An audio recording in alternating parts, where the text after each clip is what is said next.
안녕하세요. 40대 주부입니다. 남편의 말만 듣고 살다가 친정까지 폭망할 뻔했어요. 사업자금 50억. 친정 부모님이 죽도록 모아둔 돈을 낼름 먹고선 나 몰라라 하는 겁니다. 야, 요양원이 전문적으로 치매 치료하는데 우리 거 왜 모셔? 잘 모신다고 했지 모시고 산다고 했냐? 그리고 고작 50억 주고 왜 난리야? 뭐라고? 말을 그따위로밖에 못해? 너 50억 주기 전엔 어떻게 했어? 입안에 혀처럼 굴더니 이렇게 바뀌냐? 절박하면 뭘 못해. 그리고 너 치매 노인이랑 살 거야? 아님 나랑 살 거야? 노선을 잘 정해라. 저렇게 말하는 남편을 가만히 둘 수 있나요? 제대로 복수를 시작했죠. 오늘 제가 어떻게 남편에게 한 방 먹였는지 알려드릴게요. 우리 부모님 자산 50억. 누군들 그렇겠지만 정말 소중한 돈이에요. 50억이 하늘에서 뚝 떨어질 리도 없으니까요. 원래부터 돈이 많은 것도 아니었고요. 부모님은 신혼 때부터 개포동에서 세탁소를 오랫동안 하셨어요. 지금은 개포동도 고급 고층 아파트가 많이 있지만 그 전에는 작은 평수 서민 아파트가 즐비했어요. 제가 태어나기 전부터 아버지는 그 단층 아파트를 누비면서 세탁물을 수거해왔어요. 5층짜리 아파트에 오르내리는 일도 만만치 않거든요. 엄마도 미싱 돌리면서 옷 수선을 했고요. 손이 발이 되도록 일했다고 하면 맞을 거예요. 부모님은 고명딸인 저를 위해 열심히 사셨죠. 나름 강남에 산다고 기가 죽을까 걱정하셨어요. 세탁소 집 딸이라고 친구들이 놀릴 수도 있으니까요. 자전거에 세탁물을 싣고 달리다가 하굣길 친구들과 걸어오는 저를 아버지가 보시고 다른 골목으로 돌아가실 정도였어요. 게다가 혹시 반 애들과 마주칠까 저에게 심부름도 시키지 않았던 분들이었어요. 아버지 도망가지 마. 아빠가 나를 보고 피하면 어떡하냐? 친구들이 더 이상하게 본단 말이야. 아빠가 세탁소 사장인 거 모르는 애들 없어. 저는 아버지가 자랑스럽고 좋지만 세상 시선은 그렇지 않더라고요. 고등학교 때 저한테 좋아한다고 고백한 남자애가 있었어요. 남녀 공학을 다녔기 때문에 가끔 연애하는 애들이 많았거든요. 걔랑 사귄 건 아니었지만 아이스크림을 사 먹고 놀던 적이 있었어요. 어느 날 남자애랑 거리를 걷고 있었는데 아버지를 만난 거예요. 물론 저는 아버지에게 인사를 했지만요. 우와, 넌 착하다. 세탁소 아저씨와 인사도 하고 지내? 아저씨가 아니라 저분은 우리 아빠야. 너도 인사해. 그때 남자애의 표정이 좋지 않더라고요. 놀라고 당황하고 어버버 말까지 더듬었어요. 그 후 학원 가야 한다며 헤어졌는데요. 하지만 시선을 피하고 연락하지 않았어요. 남들에게 이야기를 들어보니 그 남자의 아버지는 병원장이었대요. 그래서 그런가요? 그 후 저를 피하기만 했어요. 웃기고 있네 하고 저는 그 남자애를 무시했지만 마음 한쪽에 상처가 생기고 있었네요. 하지만 사람 일은 모르는 겁니다. 우리 아버지가 선산에 땅이 많을 줄 누가 알았겠어요. 제가 고등학교 졸업할 무렵에는 재건축 바람이 불었거든요. 그래서 신혼 때 사셨던 17평 아파트 가격이 수십 배 올랐어요. 게다가 서산 인근에 시골 할아버지가 물려주신 땅도 있었고요. 졸지에 땅 부자가 되신 거예요. 그동안 고생을 죽도록 했는데 하늘이 준 복이라고 생각하셨답니다. 그래서 아파트를 팔고 분당으로 이사 왔어요. 정자동 근처 주택가로 왔는데 이것도 집값이 많이 상승했어요. 그래서 산 상가랑 아파트 등이 가격이 올라서 재산이 차곡차곡 쌓이게 되었습니다. 우리가 이사가는 지역마다 가격이 오르네. 무슨 일이야 이게? 하늘이 우리를 돕나 봐요. 그래도 다른 짓 하지 말고 일 계속합시다. 우리 연정이는 고생시키지 말아야죠. 다른 사람들이라면 그 정도 돈이 모였으면 세탁소 일을 쉴 텐데 아버지는 그러지 않았어요. 저는 몰랐는데 자산이 많이 쌓여도 계속 일을 하셨대요. 주변에서 사업하라는 제안도 많았지만 혹시 돈을 날릴까 걱정하셨나 봐요. 은행에 가서는 VIP로 대접받았지만 지역 주민들한테 아버지는 연신 고개를 숙였죠. 아버지는 세탁일, 엄마는 옷수선으로 종일 미싱 앞에 앉아 계시면서 일을 했어요. 나중에는 세탁소 체인점을 5개 정도 인수하셔서 분당 각 지점에서 사업 수익이 났어요. 중학교 때 낡은 자전거를 타고 동네를 누비던 아버지는 자가용을 굴리며 성공하게 되었습니다. 그 후에도 집 앞에서 세탁 체인점을 운영하면서 소일거리 하셨어요. 생각해보면 단 하루도 쉬지 않았던 것 같아요. 이렇게 몸을 혹사해서 돈을 모으셨어요. 이렇게 동산과 부동산 합쳐서 50억을 모은 아버지와 어머니는 허리 디스크는 물론 관절까지 손상되고 말았어요. 부모의 뼈와 관절을 녹여 번 돈으로 대학에 진학했고요. 은행에서 일도 하게 되었어요. 아버지는 제가 사무실에 앉아서 일을 하는 것이 뿌듯하다고 하더라고요. 아버지는 고맙게도 제가 근무하는 은행으로 찾아와 자산을 맡기셨어요. 신입사원이 자산이 50억 원인 아버지가 오시리라 생각도 못했겠죠. 그 무렵부터는 아버지는 은행이자나 상가 임대료로 생활하시고 세탁소 일을 정리하셨죠. 허리 디스크로 인해 재활치료를 받고 있었거든요. 30 무렵에는 동료 소개로 회사원인 남편 만나 결혼했어요. 프로포즈를 받고선 제가 이렇게 말했어요. 예전에 그 고등학생 남자애가 자꾸 떠오르기도 했거든요. 우리 집 세탁소 했는데 괜찮아? 자기 불편하면 우리 결혼 안 해도 돼. 그게 무슨 소리야. 당신이 중요하지. 당신 집이 뭐 하는 줄 중요하나? 그렇게 생각하면 고맙고. 우리 부모님 진짜 피땀 흘리면서 사셨어. 자기도 그걸 존중하면 좋겠어. 우리 부모님도 교직에 있으면서 고생 많이 했어. 애들 가르치는 일도 힘들어. 쓸데없는 생각 하지도 마. 부모님 직업이 무슨 상관이야. 그렇게 해서 결혼하고 아이를 낳고 살았는데요. 남편은 아버지가 50억 자산가라는 사실을 모른다고 생각했는데요. 지금 생각하면 그런 것도 아닌 것 같아요. 처음부터 의도적으로 접근한 모양 같아요. 왜냐하면 남편은 우리 부모한테 잘했거든요. 처음 인사 갈 때부터 사근사근하게 말도 잘하고요. 아버지가 반주를 좋아하는데 전국에 있는 약주라는 약주는 다 사들고 올 정도였죠. 제가 친정에 가지 않아도 남편이 가서 밥도 먹고 아버지랑 야구도 보러 가고 목욕탕도 갔어요. 아들이 없던 아버지는 남편에게 의존했어요. 역시 우리 안서방이 최고야 최고. 어제는 등도 밀어주더라고. 그렇게 좋으세요? 남편도 아버지가 일찍 돌아가셔서 의지되고 좋은가 봐요. 나한테도 올 때마다 꽃도 사오고 용돈도 주고 그래. 게다가 내가 한 반찬은 다 맛있대. 이렇게 남편이 살갑게군이 좋아하셨는데요. 안타깝게도 몇 년 후에 아버지가 급성 심근경색으로 돌아가셨어요. 얼마 전부터 가슴 통증이나 어지러움, 숨이 가쁜 증상이 있었다고 하는데요. 그때까지도 일을 놓치지 않고 있으니 과로나 피로가 쌓였다고 했어요. 정말 생각지도 못한 순간 황망하게 돌아가시게 되니 어머니랑 저는 도저히 견딜 수가 없더라고요. 그제야 통증 없이 잠을 잘 수 있게 디스크를 다 고쳐놓으니 바로 가셨습니다. 그 당시에 제가 임신 중이라 몇 번이고 응급실에 실려갔어요. 임신과 아버지의 죽음 등으로 결국 은행 일을 쉬게 되었습니다. 자전거만 보면 아버지가 배달하는 모습이 눈에 선했어요. 아버지를 잃고 나니 더욱더 엄마가 소중해졌어요. 매일 차로 40분 거리의 엄마 집에 출퇴근할 정도였어요. 여보, 너무 걱정하지 마. 어머니 우리가 도와드리자. 근처에 살면서 자주 들여다보면서 어때? 남편이 같이 살자는 말을 안 했어도 고마웠어요. 시모도 혼자 살고 계시는데 우리 엄마 옆으로 이사 가는 게 주변에 눈치가 보이긴 했어요. 하지만 시모도 저의 사정을 이해해 주시더군요. 지방에서 신우집 근처에 살기 때문에 저를 이해해 주셨어요. 이듬해에 제 딸이 태어나고 나서 어머니도 기운을 차리게 되었죠. 어머니 모시고 여행이라도 갔다 와. 경주인데 독지로 온천도 있는 곳이야. 주아도 두고 가. 내가 볼게. 그래도 돼? 당신한테 고맙고 미안하네. 그래도 엄마가 좋아하시겠다. 남편의 배려로 엄마와 저는 여행도 많이 다녀왔어요. 나중에는 딸 주아가 30살이 되니 데려갈 수도 있었는데요. 남들은 저를 부러워하더라고요. 남편의 배려심이 크다고 말입니다. 그 무렵 엄마는 점점 무기력해졌어요. 아버지의 죽음이 엄마 인생의 큰 시련이었어요. 게다가 평생 일만 하셨는데 집에 있으니 답답하시다는 말을 많이 했어요. 제가 보기엔 아버지가 가슴을 움켜쥐고 고통스럽게 돌아가신 걸 본 충격으로 엄마의 뇌 기능을 떨어뜨린 것 같아요. 제 딸이 5살쯤 되었을 때부터 엄마가 뭐든지 깜빡 잘 잊어버렸어요. 건망증이라고 생각했는데요. 어느 날 엄마가 저를 불이 나게 호출해서 집으로 달려가 봤는데요. 거울 앞에 서서 자꾸 그걸 달라고 하시는 겁니다. 그게 생각이 안 나서 저를 불렀다면서요. 그거 좀 줄래? 그거 있잖아. 그게 뭐더라? 그래, 그거. 엄마 뭐라고 하는 건데? 그거라니. 내가 그렇게 말하면 어떻게 알아요? 그거 있잖아. 머리에다 하는 거. 그게 왜 이렇게 생각이 안 나니?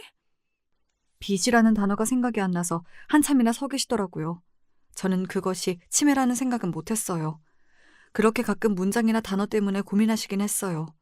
그래도 전 나이 들면 누구나 겪는 문제라고 생각했는데요. 그렇게 몇 년이 지나고 나니 엄마의 증상이 이상하다는 것을 느꼈어요. 어느 날은 개포동 살 때 상가에서 같이 장사하던 분들을 만나고 오신다고 했는데 시간이 한참 지나도 어머니 집에 불이 들어오지 않는 겁니다. 우리 집 베란다에서 보면 엄마가 사는 집이 훤히 보이거든요. 밤 11시가 지나도 돌아오시지 않으니 불안해지기 시작했어요. 엄마가 그날 만났다는 분들의 전화번호는 제가 몰랐거든요. 엄마에게 아무리 전화해도 받질 않아 저는 무슨 일이 생긴 줄 알고 가슴이 철렁했어요. 여보, 큰일 났어. 엄마가 안 들어오셨어. 아까 낮에 외출하신다고 했는데 어떡해? 저는 놀란 마음을 가라앉히고 얼른 남편한테 전화했죠. 퇴근 후 함께 동네를 돌아다녔지만 어디에도 엄마가 보이지 않았습니다. 경찰에 신고까지 하자 저는 속이 바짝 타들어갔어요. 그때 순찰차에서 연락이 왔어요. 집에서 2정거장 떨어진 버스 정류장에서 계속 앉아 계셨나 봐요. 인상착의가 비슷해서 가보니 저희 엄마가 맞더랍니다. 저와 남편은 인근 지구대로 뛰어갔죠. 엄마는 갑자기 집으로 가는 길이 생각이 안 났고 배터리가 다 된 핸드폰을 어떻게 해야 할지 몰랐대요. 엄마 왜 그래? 집에 못 찾아오는 게 말이 돼? 얼마나 놀랐는지 알아? 핸드폰이 안 되면 공중전화라도 해야지. 그러게. 아무 생각이 전혀 안 나서 무작정 걸었어. 집에 가자. 나 다친 데도 없어. 너무 피곤하다. 그래 여보. 엄마 그럴 수도 있지. 나이 들면 그럴 때도 있대. 우리 엄마도 집 주소가 생각이 안 나셨대. 이렇게 한바탕 소동이 있고 난 후에 엄마는 평소와 똑같은 모습으로 돌아왔죠. 다만 몇 달간은 잠이 그렇게 쏟아진다고 하실 때도 있었고 몇 달은 잠이 안 와서 괴롭다는 말도 하셨어요. 주변에 물어봐도 나이가 들면 그럴 때가 있다고 하니 대수롭지 않게 넘겼어요. 게다가 몇 달은 집에 가보니 엄마가 멍하니 창문만 바라보며 서 계시더라고요. 왜 그러냐고 물어보니 그냥 기분이 울적하다고만 하셨죠. 그럴 때마다 남편이 여행도 보내주고 트로트 콘서트에 같이 모시고 드라이브, 외식까지 노력해서 엄마 기분을 풀어주려고 했어요. 어머니 기운 내세요. 이렇게 힘이 없으시면 주아 엄마가 속상해합니다. 저도 있고 주아도 있고 주아 엄마도 있으니 힘 좀 내세요. 그럴 때마다 엄마는 사위가 있어 참 좋다며 남편 손을 잡아주었죠. 저는 엄마 나이가 아직 60대 후반이시라 치매라는 생각은 전혀 하지 못했거든요. 치매는 연령 제한이 없는데 고령의 노인에게만 발현되는 줄 알았는지 모를 일이었어요. 아마 엄마는 건강하게 제 옆에 있어줬으면 하고 막연하게 믿고 싶었나 봐요. 그런 와중에 갑자기 남편이 그동안 숨겨왔던 야망을 드러내는 겁니다. 멀쩡하게 다니던 직장을 그만두겠다는 겁니다. 나 사표 낼까? 이번 진급도 안 되고 회사에서는 구조조정이 들어간대.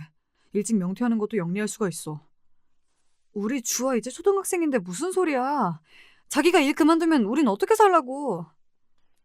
아이가 태어나면서 임신 중독증을 앓고 난 저는 일찍 은행을 그만두었어요. 그렇게 몇 년 집에서 살림만 살게 되었거든요.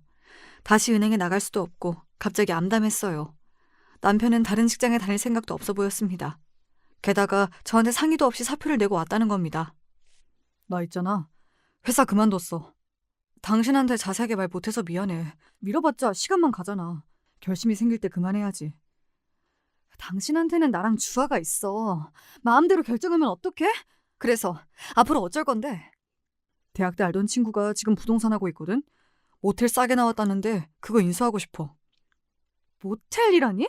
갑자기 회사원이 그걸 할 수 있어요? 그리고 모텔은 수십억 하잖아. 우리 집도 전생인데 그게 가능해요? 5월 매출 8천은 된다니까. 그리고 당신 돈 있잖아. 아니야?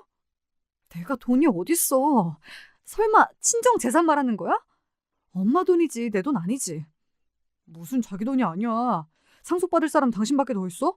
어머니가 그 돈 다 쓰고 가실 건 아니잖아. 모텔 잘 되면 우리 집도 살 수 있어. 그래서 모텔 얼마예요? 우리가 감당할 수 있는 범위예요? 원래 60억인데 이번에 45억에 해준대. 나머지 5억은 우리 집 사면 되겠다. 40을 넘긴 남편이 해본 적도 없는 모텔 사업을 하겠다고 나섰어요. 그동안 그만두고 싶은 마음이 굴뚝 같았지만 어떤 일을 할지 암담해서 회사에 머물고 있었대요. 회사에서 상사와 마찰이 있었는데 참고 살았대요. 저도 직장을 다니지 않는데 남편까지 사업을 한다니 두려운 마음이 있었어요. 하지만 더 기가 막힌 것은 나머지 5억이라는 말이었어요. 이 남자 친정 재산이 50억 정도 되는 걸 알고 있다는 거잖아요. 대강 이야기한 적이 있어서 집이며 상가 등이 있다는 건 알아도 이금까지 어떻게 알았을까요? 나머지라니? 우리 친정 자산이 50억이란 소리야? 그걸 한꺼번에 다 투자할 수가 있어? 50억 이상이야? 우와 대단하시다. 그러니까 투자하셔야지. 그걸 은행에다 묶어두는 건 나라 경제 손실이야. 돈을 돌려야지. 어머니 설득해봐. 아니면 내가 해? 저는 남편의 싱글벙글한 얼굴이 보기 싫더라고요. 물론 그 재산 저한테 온다는 걸 압니다. 하지만 그건 아직 칠순이 되려면 먼 엄마의 재산이죠. 아직은요. 하지만 남편은 바로 엄마를 찾아갔어요. 무릎을 꿇고 울고불고 매달리는 겁니다. 장모님, 저 한 번만 살려주세요. 회사도 거의 쫓겨나다시피 했어요. 주아 엄마는 아기 낳으라 몸도 약하죠. 주아는 이제 초등학생이죠. 저의 본가도 힘이 듭니다. 그래서 저 다시 일어나야 해요. 모텔 사업 월 매출이 1억이랍니다. 호텔 장부도 보여드릴 수가 있어요. 제가 5년 안에 다 갚아드릴게요. 회사는 자기가 나온 거고 매출은 저한테 8천만 원이라고 했는데 점점 숫자를 늘리는 거 있죠. 엄마는 사위가 갑자기 울먹거리니 당황하셨죠. 내가 도와주면 다시 괜찮아지는 거야? 연정아, 그런 거니? 우리 모텔 인수할 돈이 돼? 그럼 도와주자. 하나뿐인 사위인데, 안 그래? 그럼요. 어머니 아프시면 제가 끝까지 다 모십니다. 아프다는 말에 엄마가 왈칵 눈물을 쏟으셨어요. 남편에게는 아직 말 못했는데요. 엄마가 얼마 전 치매 검사를 받으셨거든요. 지인에게 엄마가 심하게 우울한 기분을 느낀다고 전하니 당장 치매 검사를 받아보라고 했어요. 그래서 여러 검사를 통해 엄마가 치매 증상이 보이고 초기에서 중기로 넘어가는 과정이라는 겁니다. 그날 얼마나 부둥켜 안고 울었는지요. 그런데 남편이 갑자기 회사를 그만두고 모텔을 인수한다고 이야기하니 저도 말할 타이밍을 놓쳤어요. 저는 남편에게 다음에 다시 이야기하자고 무릎 꿇고 있는 남편을 일으켜 세웠어요. 말하려고 했는데 엄마 치매래. 당신이 갑자기 회사 그만뒀다는 바람에 말 못했어. 여보, 치매라면 더더욱 그 모텔 사자. 어머니랑 주아랑 우리 다 행복하게 살려면 말이야. 그것이 필요하다니까. 그러니 돈 좀 안 될까? 돈? 친정 재산 말하는 거야? 말도 안 돼. 그거 엄마 치료비야. 어떤 방법을 동원해서라도 내가 낫게 할 거야. 그래, 모텔만 인수하면 우리는 어머니 돌볼 시간이 생기는 거야. 당신이 주아랑 어머니 둘 다 커버가 안 되잖아. 내가 다시 회사 들어갈 수도 없고 말이야. 어머니 내가 잘 모실게. 그동안도 잘해왔잖아. 오랜 고민 끝에 저는 남편에게 돈을 빌려주기로 했어요. 전 재산 50억을 단숨에 줄 수 있었나 했지만 저는 그 절반이 제 유산이라는 걸 알았거든요. 고민했죠. 남편은 월 수익 8천에서 1억이니 5년이 지나면 원금을 갚을 수 있다고 하네요. 그런데 그게 말이니까 쉽죠. 제가 은행원이었는데 그게 계산 안 되겠어요? 돈을 쉽게 갚을 것 같아도 리스크가 생기면 쉽지 않아요. 그래서 저는 선뜻 결정을 내리지 못했습니다. 남편은 답답하다며 가슴을 쾅쾅 쳤어요. 당신 같은 투자자만 있으면 누가 장사하겠어. 뭐가 그렇게 고민이 많아. 사업을 잘 될 것만 생각해야지. 안 될 거 생각하면 되냐? 여보, 그게 아니잖아. 위험성도 참작해야지. 왜 알만한 사람이 그래? 자기 일이면 이성이 날아가? 좀 더 생각해볼래. 그러던 중 엄마와 남편까지 대동하고 병원으로 치료를 받으러 가는 날이었습니다. 엄마는 갑자기 목마르다고 성화를 부리셔서 인근 카페로 이동한 적이 있었습니다. 어머니가 평소에는 배변 실수를 하지 않는데 그날따라 바닥에 오줌을 싸신 겁니다. 그대로 서서 실례를 하셨어요. 그래서 저는 놀란 마음에 화장실로 모시고 가서 옷을 갈아입혀 드렸는데요. 밖으로 나오니 남편이 제 옷을 벗어 바닥에 오줌을 닦더라고요. 엄마는 정신이 돌아오신 것 같이 말했지만 또다시 아기가 되고 말았어요. 아이고, 내 아들 착하네 착해. 그걸 닦아주고. 미안해, 자네한테 면목 없네. 우리 아들 착하다. 근데 난 목마른데. 목말라, 주스 좀 사줘. 솔직히 어머니는 남편을 좋아했어요. 사위라고도 했다가 아들이라고 했다가 그만큼 남편이 다정하게 했거든요. 사람들은 저런 사위 없다고 입이 마르도록 칭찬했어요. 집에서 남편과 제가 간호하니 엄마가 안정을 찾는 것처럼 보였어요. 물론 사람을 보고 누군지 바로 알아보진 못하지만요. 며칠 뒤 남편이 모텔 중개업자에게 전화가 왔다면서 심각하게 받더라고요. 인수할 사람이 나타났으니 내일 중으로 계약을 완료하지 않으면 걸어둔 계약금 몇천만 원도 날아가게 생겼다는 겁니다. 같이 하기로 한 친구도 돈을 마련하지 못했다는 겁니다. 당신이 이 모텔에 투자하면 안 돼? 아직도 결정을 못한 거야? 모텔에서 수익금도 많이 나온다고 하니까 어머니 좋은 치료 많이 할 수도 있잖아. 나는 모텔에 대해서 잘 몰라. 우리가 경영하는 거야? 그렇게 일하면 어머니는 누가 모셔? 월 수익이 1억 가까이라는데 월급 사장이나 관리인을 둬야지. 매달 1억이면 투자금도 5년 안에 회수된다. 아니야? 그럼 5년 안에 다시 원금을 돌려줘. 알겠지? 이 돈 날리거나 없어지면 정말 속상해. 어쩐지 내가 함부로 쓰기가 어려워서 그래. 어머니 우리가 함께 모시려면 이 모텔 일밖에 없어. 내가 직장을 구해봐. 자기 혼자 감당이 돼? 우리 주아도 손이 많이 가잖아. 남편은 그 당시만 해도 어머니를 함께 돌볼 것처럼 호언장담했어요. 그래서 부동산에 찾아가 모텔에 대한 정보를 들어봤고요. 주변 상권도 조사했죠. 몇 시간 차를 대고 모텔 앞을 서성였는데요. 손님이 제법 많이 들어가더라고요. 밤이 되니 32개의 방에 거의 다 차더라고요. 주말도 아닌데 말이에요. 결국 저는 은행으로 가서 아버지가 상속해 주신 돈을 찾아왔어요. 또한 어머니의 이름으로 되어 있는 상가랑 아파트를 담보로 융자를 받아 결국 모텔을 인수했습니다. 어머니 정신이 오락가락했지만 며칠 인지 능력이 돌아올 때도 있었거든요. 어머니는 당연히 사위에게 뭐든 다 해주라고 하시더라고요. 아무리 아프셔도 자기한테 잘해준 것을 잊지 않았나 봅니다. 진짜 고마워. 내가 당신 엄마한테 더 잘할게. 나만 믿어. 엄마의 치매를 온몸으로 아파하며 같이 울어주던 사위에게 엄마는 자산 50억을 투자하기로 마음을 먹었어요. 저한테 상속분을 먼저 예금으로 주셨고요. 나머지 아파트와 상가 등을 이용해 융자 받았어요. 그래서 남편 말대로 집도 사고 모텔도 인수하게 되었죠. 엄마가 그런 결정을 하고 변호사를 통해 여러 공증을 거칠 때는 치매가 없을 정도로 정상적인 상태에서 이루어졌어요. 저는 모텔을 인수했다며 여러 부동산 증명서를 내미는 남편을 보니 왈칵 눈물이 솟았어요. 평생 부모 등골 빼먹다가 이제 남편 사업 자금으로 자산을 처분한 느낌이었거든요. 왜 울어? 나 모텔 인수하면 우리 돈 더 많이 번다니까? 그 돈 우리 엄마 아빠 피땀 모아서 만든 돈이야. 아버지가 살아계시면 좋을 텐데 이런 걱정을 내가 하니 걱정이 많아. 내가 있잖아. 모텔 인수하고 어머니 우리가 계속 모실 건데. 치매가 점점 심하면 우리가 할 수 있을까? 나는 무섭고 자신이 없어. 내가 있잖아. 어머니 우리 아니면 누가 모셔? 내가 다 할게. 저는 그런 말을 해주는 남편이 고마웠어요. 그러면 그럴수록 남편은 부평역 근처에 있다는 모텔의 전경 사진을 자꾸 저에게 보여주는 겁니다. 이제 여기서 매출로 부모 자산 다 갚고 우리도 부자가 된다고 말입니다. 남편이 호텔을 인수하고 간단하게 리모델링하고 새 간판을 달고 바빠질 무렵이었어요. 어느 날 갑자기 엄마가 제 얼굴을 못 알아보았어요. 누구냐고 묻더군요. 한참을 기억이 안 돌아오는 겁니다. 엄마를 붙잡고 얼마나 울었는지 몰라요. 시간이 지나자 또 제정신이 돌아오시는지 연정아 배고파 하시는 겁니다. 제가 얼른 상을 차렸는데요. 엄마가 평소에는 바느질을 좋아할 만큼 정적인 분이었어요. 그런데 덤벙거리고 부산하게 행동했어요. 그러다 국그릇을 엎었는데요. 저희는 그 무렵 엄마 집하고 저희 전세금, 자산까지 합쳐 큰 평수의 아파트를 샀어요. 저는 그걸 당연히 엄마를 모시고 사는 걸로 이해했어요. 이사 갈 날을 얼마 안 남기고 문제가 터졌어요. 하교하는 딸아이를 데리러 간 사이에 엄마가 집을 나가버렸죠.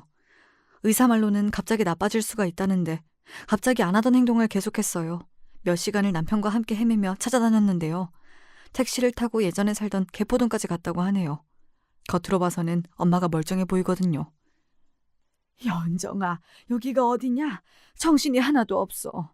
근데 아빠는 어디 계셔? 저는 엄마를 보고 목 놓아 울었어요. 평생 고생을 했지만 자산이라도 모아둔 엄마지만 이렇게 아프면 어쩔 도리가 없었어요. 의사는 이사는 나중에 하라고 해서 넓은 집에는 남편과 아이만 짐을 옮기고 제가 엄마 집으로 들어갔어요. 그렇게 시간이 지나 모텔 개업식 날이 되었습니다. 모텔 개업할 당시 시모와 신우를 초대했어요. 10층짜리 모텔을 이용해 놀라더라고요. 모텔 로비에 떡이랑 과일, 돼지머리 등 고사를 지낼 상을 마련했습니다. 남편의 지인들도 와서 축하한다고 꽃다발을 한아름 들고 왔습니다. 사람들의 감탄과 부러움 속에 모텔 개업식을 끝냈어요. 모텔 매출액이 높다는 말에 곧 재벌은 아니지만 100억대 부자가 되는 것이 아니냐고 말이죠. 개업식을 끝내고 주변 상가를 돌며 떡을 나눠주기도 했어요. 그러다 저는 시모와 신우가 중얼거리는 소리를 듣고 말았습니다. 이 정도면 델사위 할만하네. 그동안 등신처럼 산다고 했더니만 그 집안에서 이렇게 돈이 많을 줄 알았겠어? 네 오빠가 바보냐? 다 알아보고 결혼했는데 무슨 소리야. 이런 것도 진작 차려줘야지. 10년 머슴처럼 부리더니 이제 해줘? 10년에 50억이면 나쁘지 않지. 안 그래? 제가 들어오는지도 모르고 두 사람은 신나게 떠들고 있었죠. 제가 들어오니 그동안 수고했다며 두 사람은 총총히 사라졌어요. 꺼림칙하여 남편에게 이야기했죠. 대릴 사위니 등신이니 머슴 10년에 50억 이런 표현보다 다 알아보고 결혼했다는 것이 걸렸어요. 아버지가 자산을 제 은행에 맡길 때 은행 지점장 이외에는 아무도 모르게 해달라고 했거든요.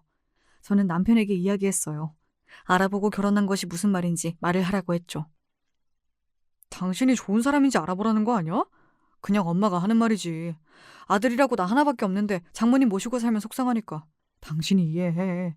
그리고 난 정말 당신 집안 보고 결혼한 것 아니야. 그때도 말했지만 회사 사장도 자기 딸 중매하겠다고 했어. 거기가 더 자산이 많거든. 남편이 이렇게 나오니 저도 시모랑 신우의 말을 더 이상 담아두지 않기로 했거든요. 하지만 다신 그런 말이 내 귀에 들리지 않게 해달라고 했죠.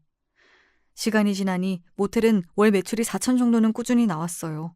8천은 크리스마스 연휴나 휴가철 등에만 가능한 금액이었나 봐요. 아무튼 전문적으로 경영할 수 있는 월급 사장을 고용하니 오히려 개인 시간이 늘어났고요. 남편이 계속 집에 있으니 저는 딸아이 관리에 신경을 쓸 수가 있었습니다. 주아가 피겨스케이팅에 소질이 있어서 빙상 경기장으로 픽업하러 다녔거든요. 김연아 선수처럼 되고 싶다는데 저는 금메달도 필요 없고 사고 없이 배웠으면 좋겠다고 생각했어요. 공부도 소홀히 하면 안 되기에 끝나고 학원이며 과외, 그리고 스포츠 마사지, 발레, 명상훈련 등도 필요한 부분이라 주아는 24시간이 모자라게 생활했어요. 아직 10살짜리 애를 그 먼 길을 혼자 다니라고 할 수도 없어서 차로 늘 데리고 다녔어요. 아빠보다는 엄마가 편해. 옷 갈아입을 때 여자 탈의실에 들어올 수도 있고, 그리고 아빠는 못하면 코지쌤보다 더 혼을 내는 스타일이라 부담되는데. 딸아이도 완강하게 저를 원하니 저는 주아를, 남편은 제 엄마를 책임지기로 했어요. 그러다가 주아가 발목이 약해져 문제가 생겼다는 말을 듣고 좋다는 병원은 다 쫓아다니기 시작했거든요. 아마 그 무렵이었을 거예요. 주간 데이센터라는 곳에서 전화가 왔어요. 안녕하세요. 장강수님 보호자시죠? 오늘 장강수님이 배가 자꾸 아프다고 하시는데요. 병원에 모시고 가야 할 것 같아요. 엄마 이름은 맞는데 데이케어 센터라니요. 그건 또 어딜까요?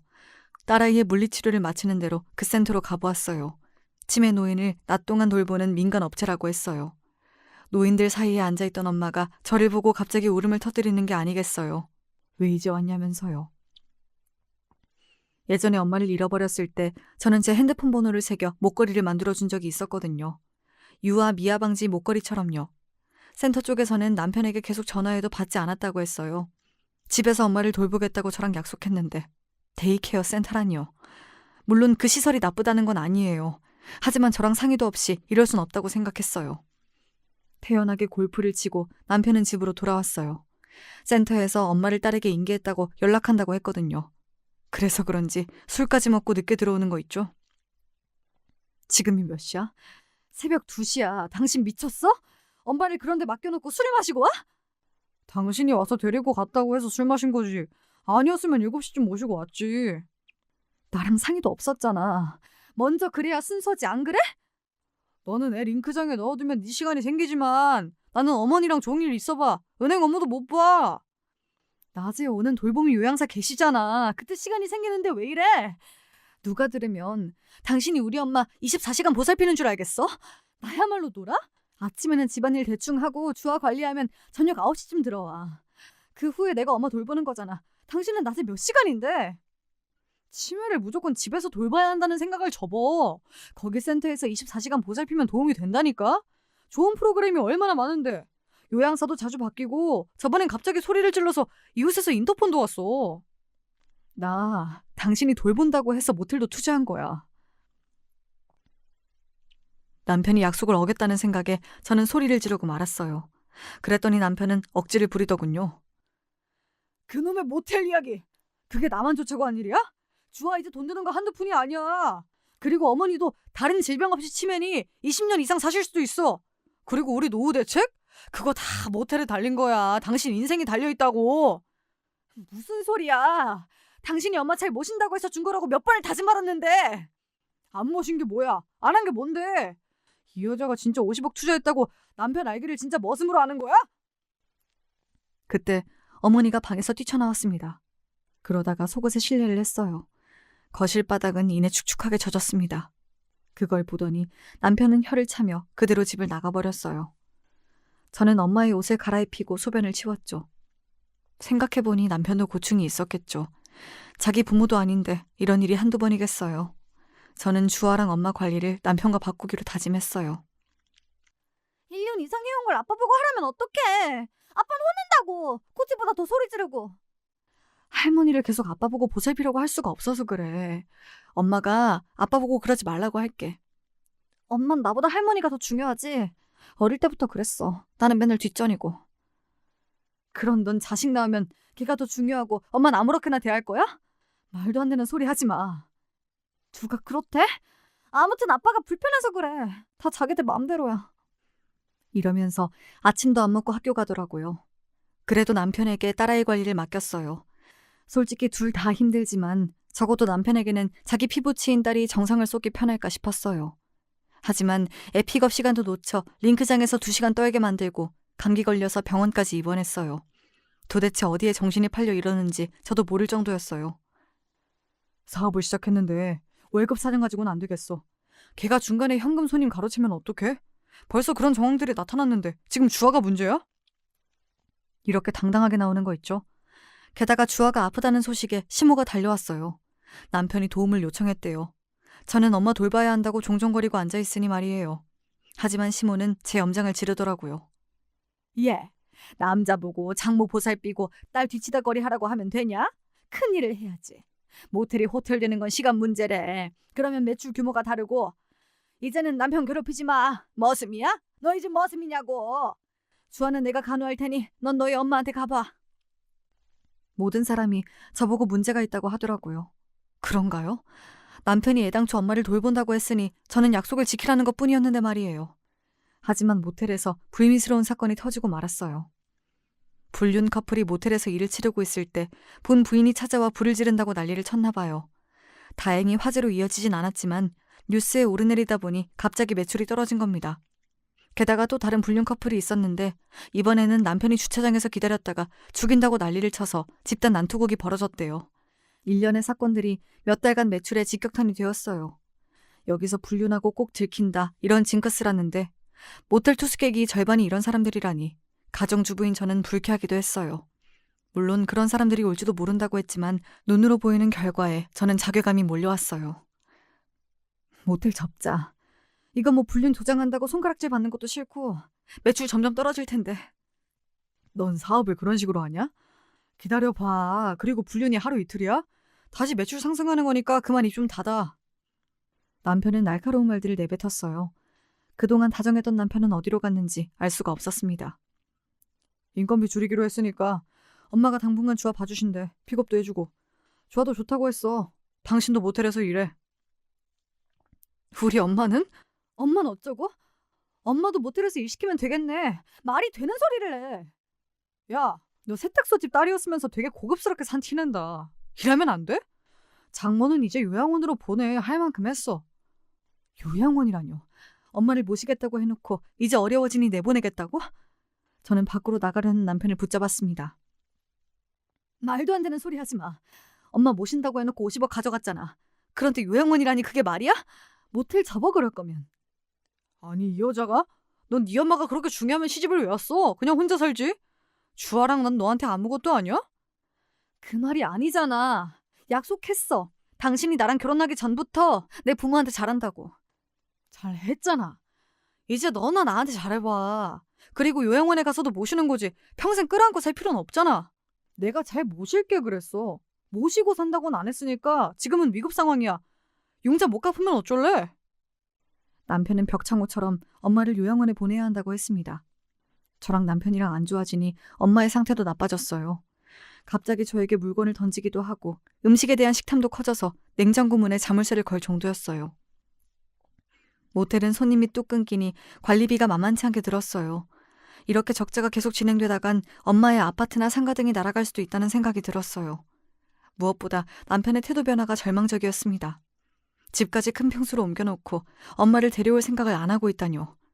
의사도 이제는 불안정해 보이지 않으니 이사를 하라고 했습니다. 주아가 어느 정도 회복이 되었고 전국 선수권 대회라도 나가려면 드는 돈도 많지만 누군가 주아를 관리할 사람이 필요했어요. 저는 엄마를 주간 요양사라도 써서 집에서 모실 생각이었습니다. 그럴 만한 돈이 충분하니까요. 남편이 자산을 가져갔으니 이런 비용까지 마련해야 할 텐데요. 새 집에는 오히려 시모가 편안하게 쉬고 계시면서 제 가슴에 비수를 꽂았습니다. 예, 내가 치매면 요양원에 넘겨. 너희들 고생하는 거 못 보겠다. 너는 네 딸보다 네 엄마가 중요하니? 어떻게 시모가 이런 말을 할까요? 저는 자리에서 벌떡 일어났습니다. 어머니, 그 말씀 명심할게요. 어머니 아프고 병들 때 저는 제 자식만 생각할 테니 얼른 내려가세요. 다시 보고 싶지 않습니다. 얘가? 넌 어디다 화풀이? 내가 뭘 잘못했어? 남편한테 50억이나 투자한 건 엄마 죽을 때까지 모신다고 해서 결정한 일이에요. 근데 이제와 나 몰라라 하는데 어머니가 그렇게 말씀하시면 안 될 일이에요. 돈 필요하니 뭔 말을 못해? 그리고 우리 아들이 네 엄마 모시려고 결혼한 건 아니잖아. 할 만큼 했는데 왜 그래? 그리고 내가 왜 나가? 여기 내 아들 집이야. 네. 그럼 50억 주세요. 그럼 모실게요. 돈 주면 모신다고 약속해서 버린 일이라고 몇 번 말합니까? 됐고. 이 새 집에서 주와 내가 관리할 테니까 너는 너희 엄마 집에 가 있어. 여기도 친정 자산으로 산 거예요. 어머니가 나가세요. 저는 남편과 단판을 지어야겠다고 생각했어요. 다짜고짜 모텔로 찾아갔는데요. 우려와 달리 손님들이 제법 많았습니다. 그때 해고당한 월급 사장이 저에게만 해줄 말이 있다며 잠시 시간을 달라고 하더군요. 회장님이 이상한 말씀을 하시더라고요. 전 중간에 횡령한 적 없습니다. 이 호텔은 원래부터 남녀가 많이 와요. 매출 8천 정도 늘 유지했는데 왜 저를 해고하는지 모르겠어요.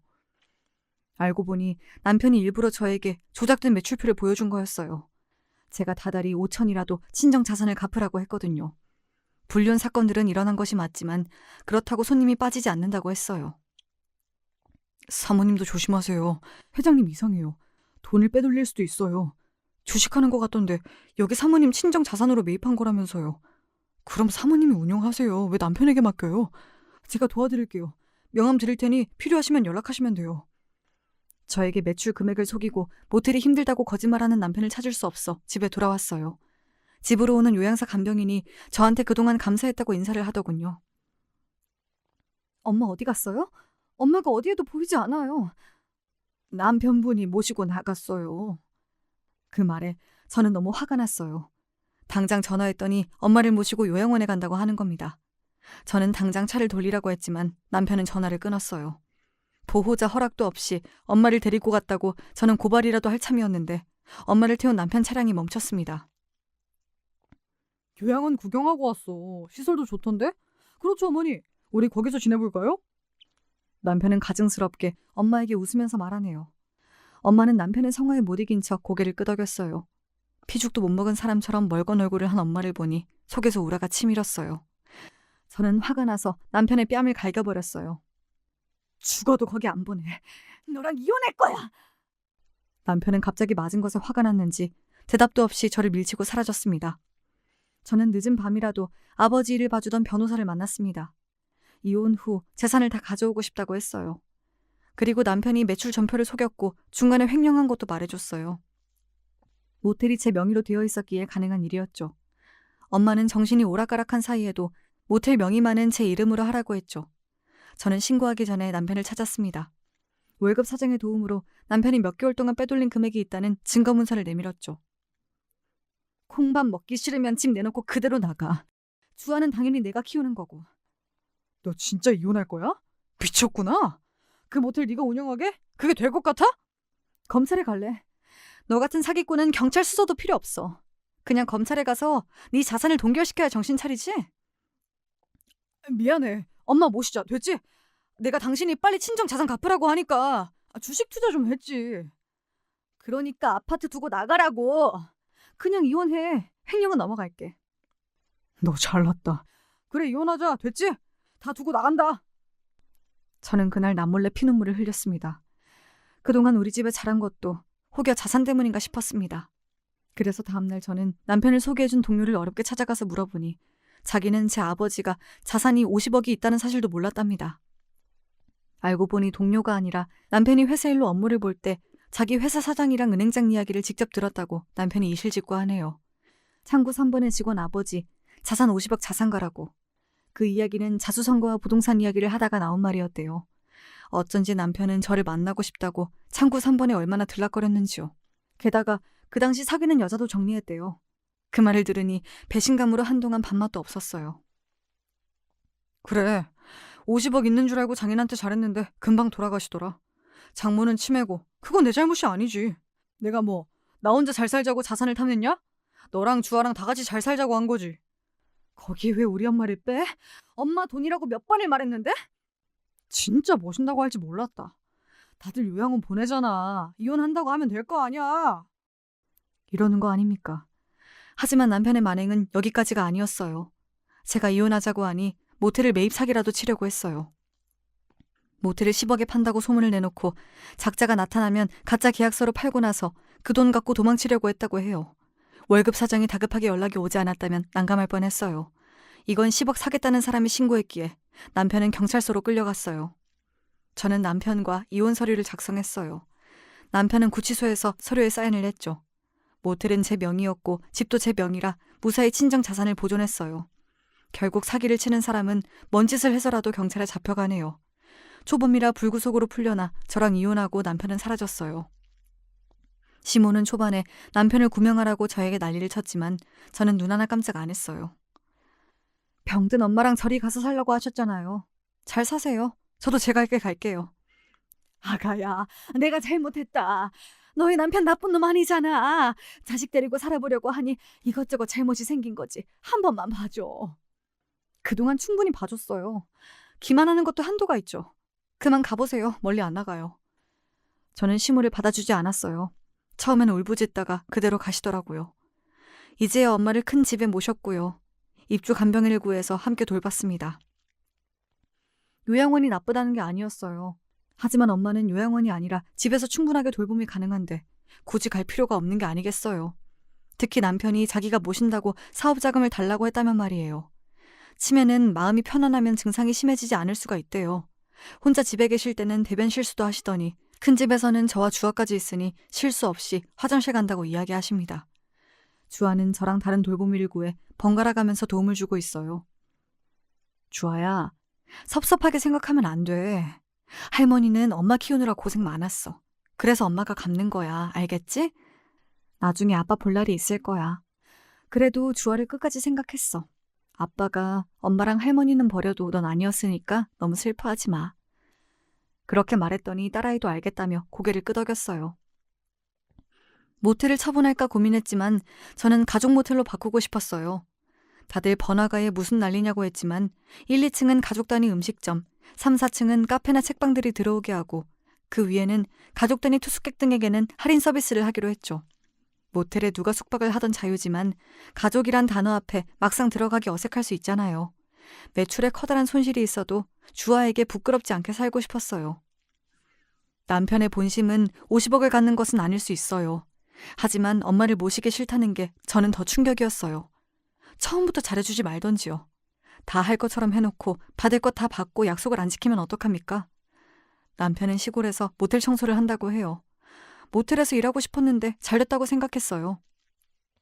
지금까지 제 이야기를 들어주셔서 감사해요. 도깨비 방망이라도 있으면 엄마 안 모신다고 했을 때 늘씬하게 다듬어 줄 텐데요. 그래야 시원한 복수잖아요. 하지만 제 마음속에서 남편은 영원히 지워졌으니 완벽한 복수겠죠. 이야기 들어주신 분들도 댁내 평안하시고 행복하세요.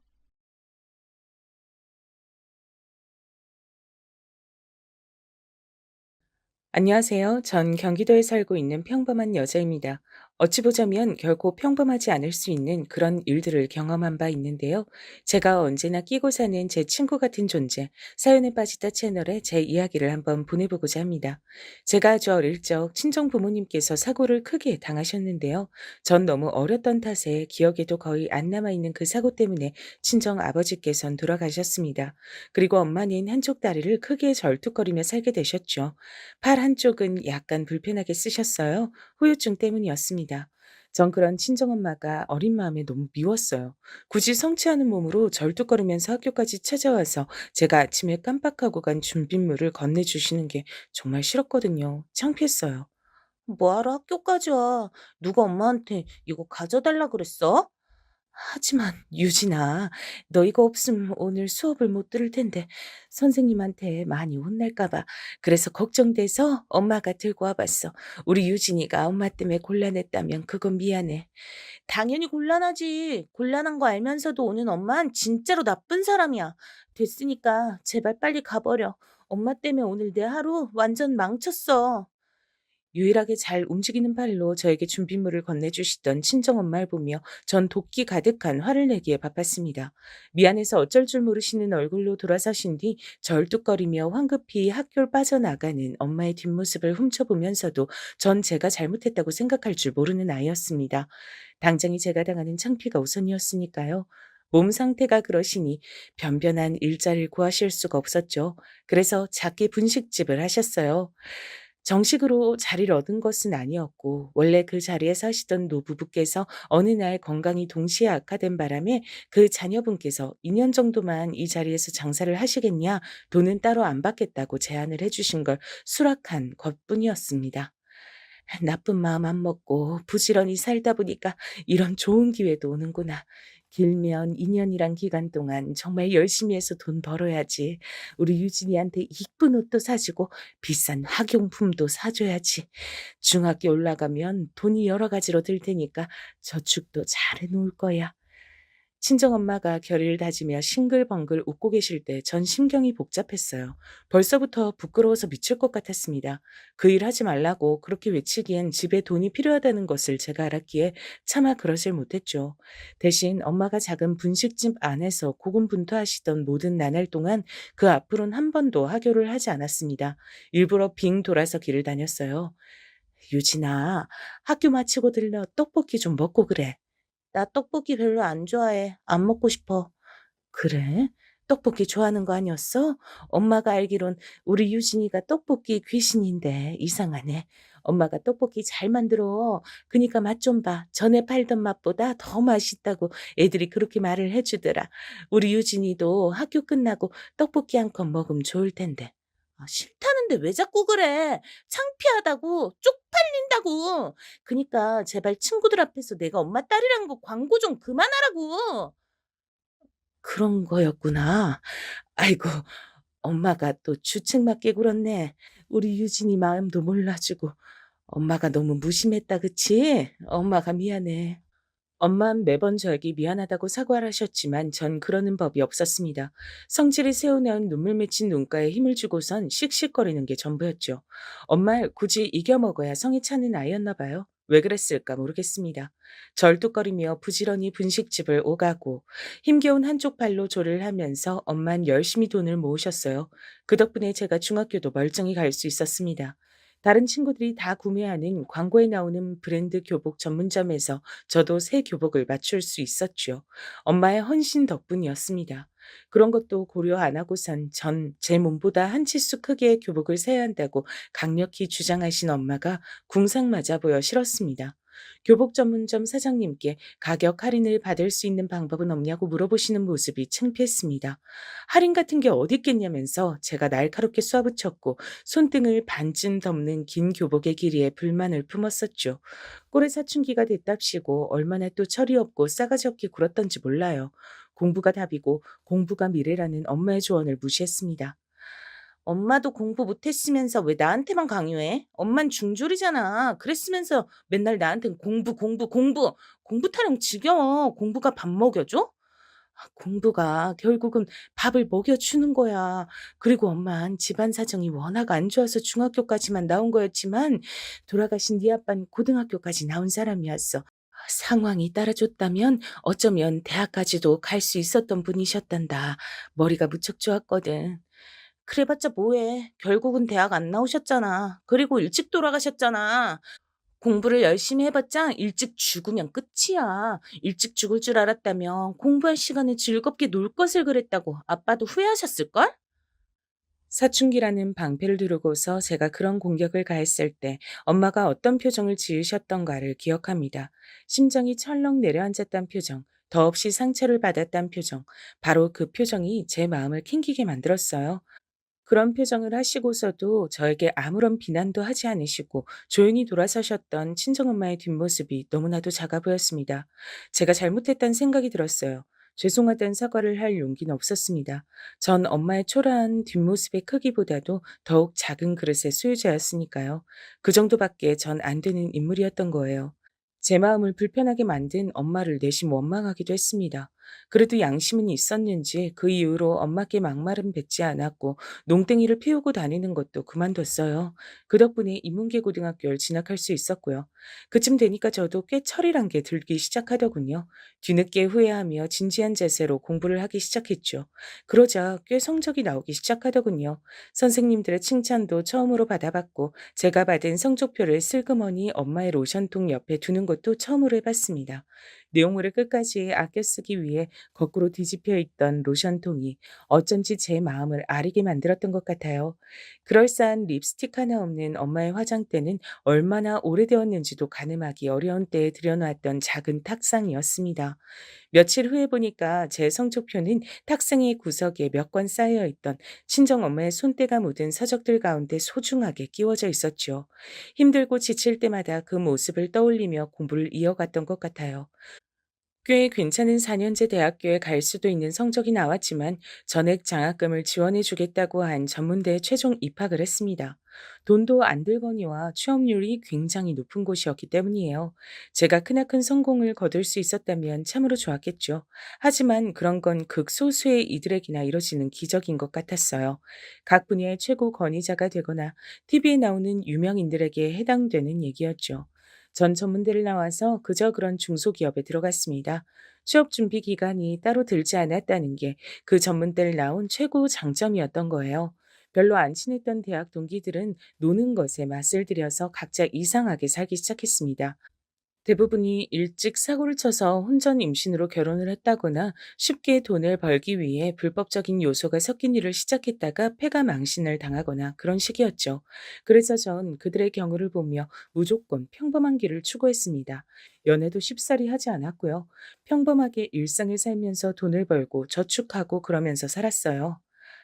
우리 유진이도 이제 슬슬 결혼할 때가 된 것 같은데 짝은 아직이야? 엄마, 일찍 결혼한 애들 중에 결혼 생활이 행복해 보이는 애가 단 한 명도 없더라. 지금 남자친구가 나쁘진 않은데 결혼할 정도인진 확신이 없고 금전적인 부분도 걸리고. 그래서 결혼은 아무래도 골치가 아픈 것 같아. 적당히 연애만 하는 게 최고야. 그렇구나. 하긴 네가 보통 야무진 게 아니니까 알아서 잘 생각해서 판단하겠지. 엄만 우리 딸이 행복하기만 하면 돼. 결국은 그걸 원하는 거야. 엄마께서 그렇게 말씀하셨을 때 바보 같았던 저도 엄마가 행복하기만 하면 된다는 본심을 속 안으로만 삼켰습니다. 어렸을 때도 죄송하다는 사과를 입 밖으로 꺼내지 못하고 속으로만 웅얼거렸던 나쁜 습관이 그대로 남아 있었던 거예요. 이래서 3살 버릇이 80까지 간다고 하는 걸까요? 나이가 들어서도 어엿한 사회인이면서도 전 엄마 앞에선 어딘가 철없이 구는 면모가 남아 있었던 듯 싶네요. 엄마를 향해 내심 죄송하게 생각하는 부분들이 많으니까 속으로 찔려서 괜스레 겸연쩍게 군 것이죠. 이런 제 자신을 진정으로 후회하게 되던 땐 엄마가 쓰러지신 후였습니다. 병원에서 한참을 검사를 받았어요. 그럼에도 원인이 안 나와서 서울의 대학병원을 전전한 끝에 희귀병이라는 허무하고도 절망스러운 진단을 받았습니다. 계속 건강 상태가 악화될 일만 남았는데 뚜렷한 치료법은 아직 안 나와 있고 정기적으로 병원 다니면서 때마다 적절한 약을 쓰는 수밖에 없다고 했어요. 와, 진짜 어쩜 이렇게 한 사람의 인생이 이 지경으로 기구할 수가 있을까 싶어서 엄마를 향해 인간 대 인간으로서 너무 안쓰러운 마음이 들었습니다. 게다가 하나밖에 없는 자식도 고작 저 같은 인물이었죠. 너무 죄송해서 돌아버릴 것 같았어요. 그 날로부터 딱 반년 뒤에 전 결혼식을 올렸습니다. 만나던 남자친구하고 결혼을 해버린 거예요. 살다 보니까 은근히 부모님 건강 문제라든지 그런 것 때문에 결혼을 서둘렀던 사람들이 꽤 있더군요. 저도 그 경우에 해당이 됐습니다. 남편하고 제가 둘 다 나이가 30대였고 만난 지도 꽤 됐으니 언제고 결혼 얘기가 나와도 이상하지 않은 상황이었으나 이상하리 많지 둘 다 결혼엔 미지근한 태도였던 것 같아요. 그럴 만도 했던 게 전 결혼에 썩 긍정적인 입장이 아니었고 남편은 양친이 안 계셨습니다. 별로 결혼에 대한 좋은 생각을 하면서 자라날 환경이 아니었던 겁니다. 날 낳아준 엄마란 사람이 자식들 버리고 집을 나갔을 때가 내가 9살이었고 내 동생 녀석이 고작 5살 때였어. 그래서 난 내 동생을 생각하면 조금 짠한 마음이 들어. 나는 어쨌거나 엄마하고 이런저런 추억이 남아 있는데 동생은 어렸기 때문에 기억이 남은 것도 아무것도 없다고 하거든. 그냥 집안에 남아있던 사진 몇 장으로만 엄마를 본 게 다였어. 내가 하필 사춘기를 좀 호되게 겪어가지고 동생 녀석하고 별로 안 친하게 서먹한 형제 사이로 큰 것 같아서 그게 나이 먹고 나니까 되게 마음에 걸리더라. 아휴, 난 동생만 생각하면 불쌍하고 미안해. 남편에겐 남동생이 하나 있었습니다. 남편이 사춘기 시절에 많이 방황하고 그럴 때 시동생은 아직 초등학생이었으니 형제 사이에 잘 통하는 게 없었던 모양이에요. 그리고 남편은 성인이 된 이후로 자기 혼자 멋대로 살았기 때문에 시동생은 알아서 중학교를 다니고 또 고등학교까지 나와야 했습니다. 참고로 형제의 부친 되시는 제 시아버지께선 시동생이 고등학교를 졸업하기 직전에 돌아가셨다고 해요. 간 쪽이 안 좋아져서 갑자기 그렇게 되셨다네요. 그 이전에도 일은 거의 안 나가시고 술, 담배만 지독하게 해대시며 입만 열면 세상에 대한 비관을 늘어놓는 게 전부셨다고 하니 남편이 어째서 부모에 대한 애틋한 마음이 없을 수밖에 없는지 이해가 갔습니다. 남편은 20대 후반에 들어서 인맥을 통해 꽤 괜찮은 회사에 들어갔다가 그때부터 마음 완전히 다잡고 열심히 일을 하면서 인생을 성실하게 사는 맛을 깨우쳤다 그랬어요.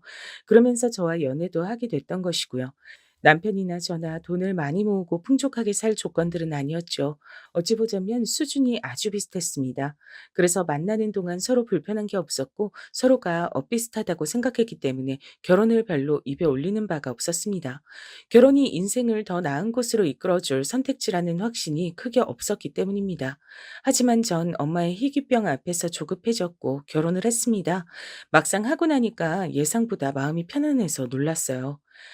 이래서 다들 결혼을 하고 사는구나. 결혼하기 전까진 아무리 잘 사귀고 있어도 그냥 교제를 하는 상대일 뿐이었는데 결혼을 하고 나니까 이 남자가 내 가족이 됐어. 이제 남이 아닌 거야. 진짜로 나에게 가족이 하나 더 생긴 거야. 엄마뿐이었던 저의 인생에 다른 가족이 하나 더 생겼다는 실감이 났을 때부터 왠지 모르게 남편의 존재가 더욱 소중하게 여겨졌습니다.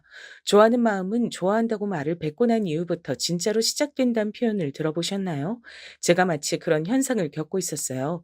결혼 전엔 진지한 생각이 없었지만 결혼을 하고 나니까 많은 것들이 귀중하고 애틋하게 여겨졌습니다. 남편에게 최선을 다하며 잘 살아보겠다는 다짐이 저절로 들더군요. 그리고 저에게 새로 생긴 가족은 남편뿐만이 아니었어요.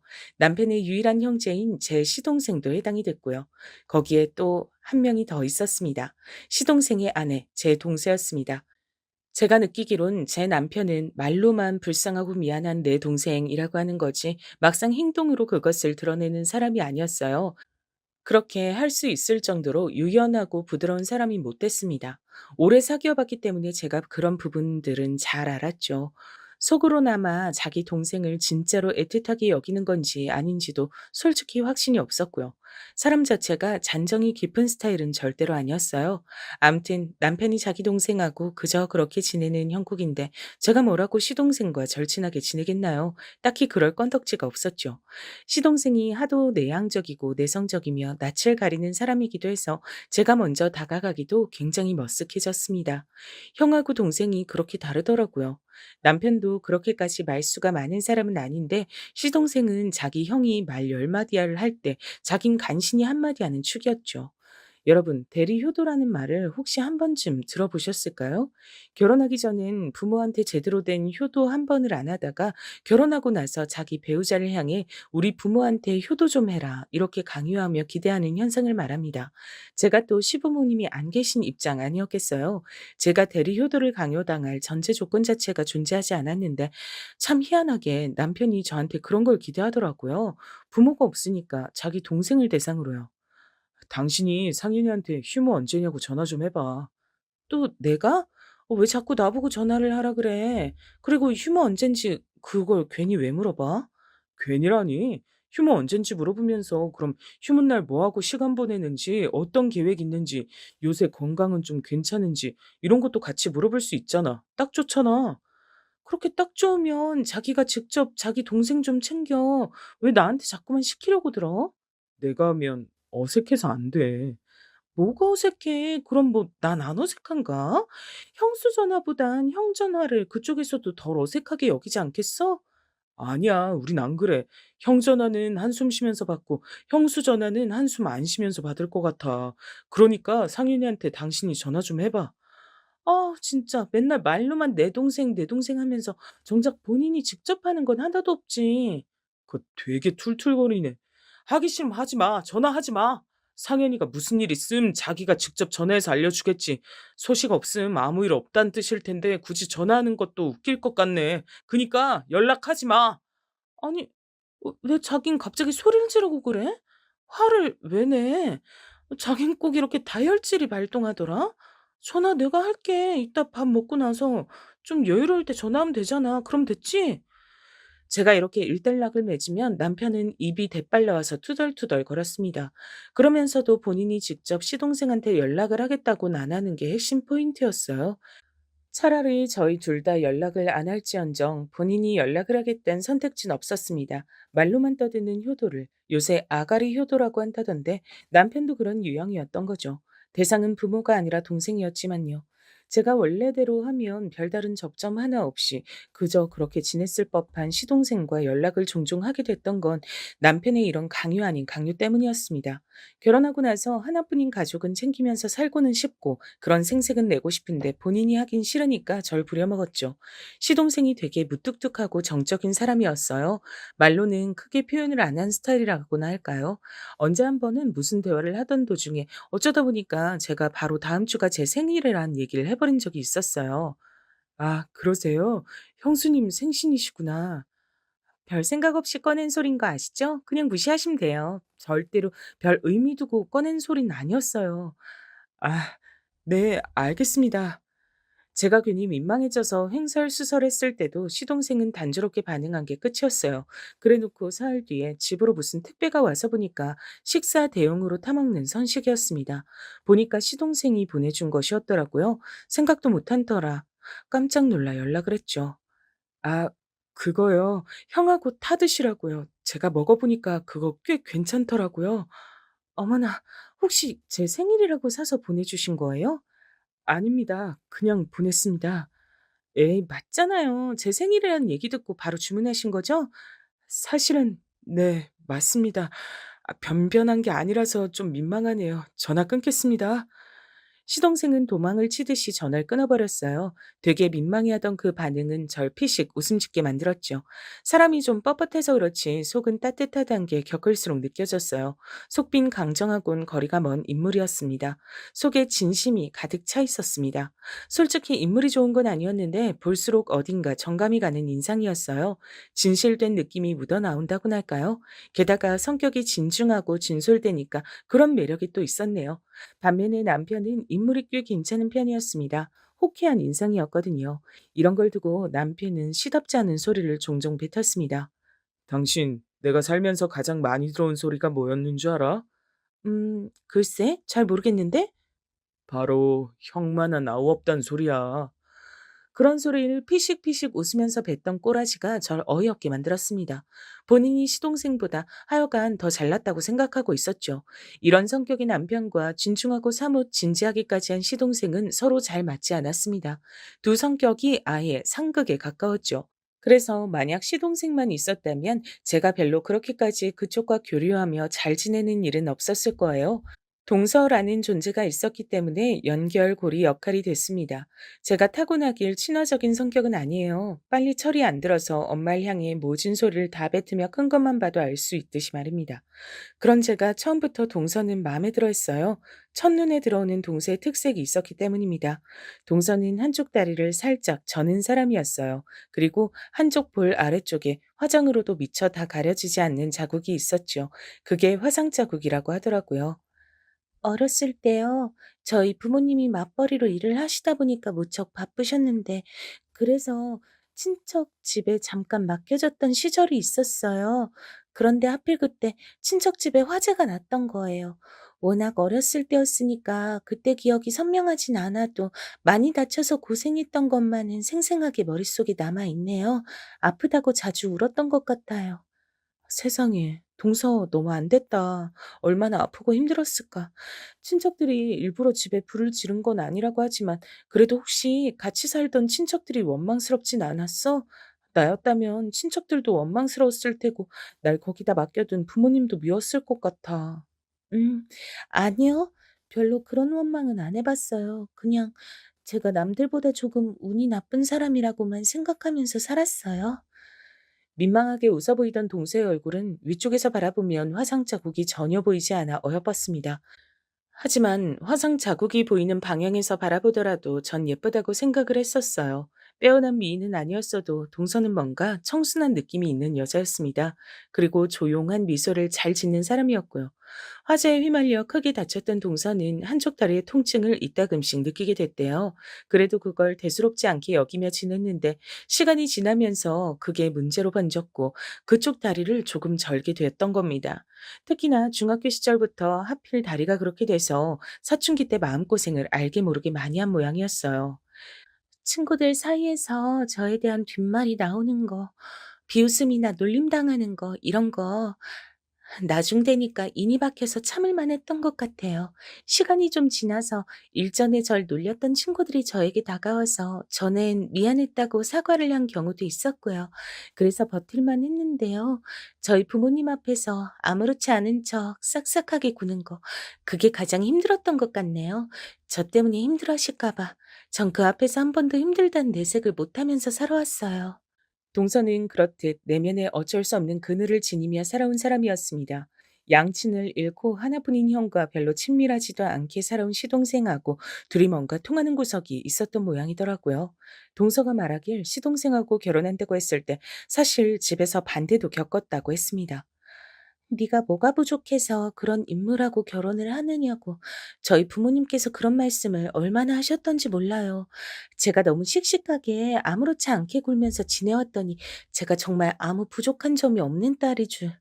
그 두 분은 어느새 착각을 하게 되신 모양이었죠. 기분이 참 씁쓸하더라고요. 그래도 자식 이기는 부모 없다고 결혼 허락해 주셔서 제가 이렇게 지내고 있으니 정말 다행이죠. 조용하고 재미없긴 해도 저만 바라봐 주는 남자하고 결혼해서 전 행복해요. 결혼 잘했다 싶어요. 그랬구나. 자식이 아무리 좋은 배우잣감을 데리고 와도 자기 자식이 더 아깝게 느껴지시는 게 부모 마음이라잖아. 그래서 아마 동서한테 그러셨을 거야. 형님한텐 자꾸 이런저런 얘기를 다 하게 되네요. 형님이 편하게 절 대해 주셔서 그런가 봐요. 제가 혹시 너무 주제 넘게 구는 건 아니겠죠? 만약 그렇다면 형님이 슬쩍 저한테 눈치 좀 주세요. 절대 아니야. 나야말로 동서가 너무 편하고 좋은데 나한테 만약 여동생이 있었다면 꼭 동서 같은 존재였을 것 같아. 저도요. 저한테 만약 언니가 있었다면 형님 같은 존재였을 거라고 속으로 생각한 적 있었는데 저희 통했네요. 동서가 배시시웃길래 제가 마주보고 씩 웃어주면서 참 예쁘다 이렇게 몇 번이고 말을 해줬습니다. 자기가 뭐가 예쁘냐며 놀리지 말라면서 동서가 순살을 쳤지만 전 진심이었어요. 동서가 참 예뻐 보이더라고요. 동서를 보면서 난 왜 이렇게 우리 엄마 생각이 날까? 후회되는 내 어린 시절들이 왜 이렇게 떠오를까? 저는 다리를 절뚝거리면서 걷고 한쪽 팔이 불편해서 잘 쓰지 못하는 그런 친정 엄마를 둔 사람이었으니까요.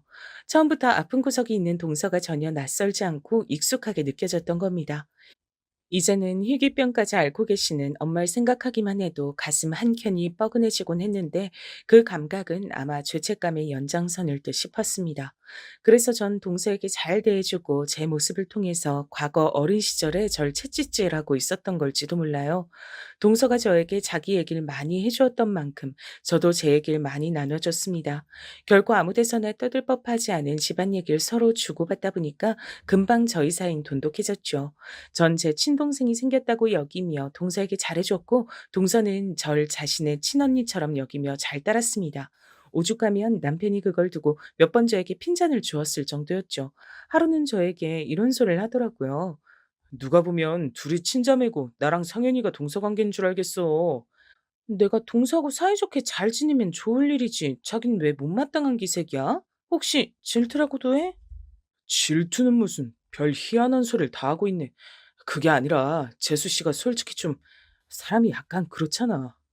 약간 그렇다니? 뭐가 그렇다는 거야? 알아듣고도 괜히 나한테 반문하는 거지? 재수 씨 몸이 좀 그렇잖아.